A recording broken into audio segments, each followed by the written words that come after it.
كلا نمد هؤلاء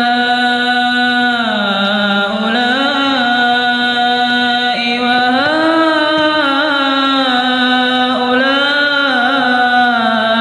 من عطاء ربك وما كان عطاء ربك محظورا.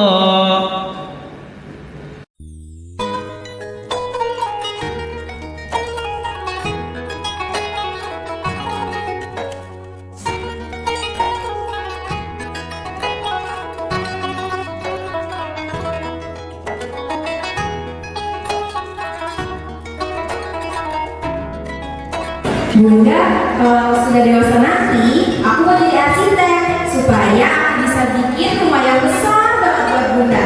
Terima kasih ya Bunda, telah merawat aku dari kecil.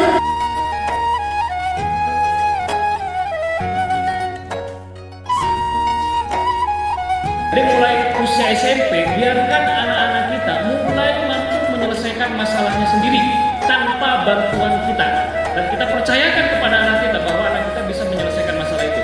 Lihat, ibu nasi lihat orang tua dulu, anaknya lulus SD langsung merantau, itu raja tega. Makanya anaknya jadi sembuh. Betul gak ya?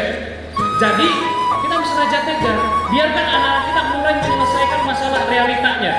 Karena masalah itulah yang mempercepat kedewasaan anak-anak kita dan mentalitas anak-anak kita.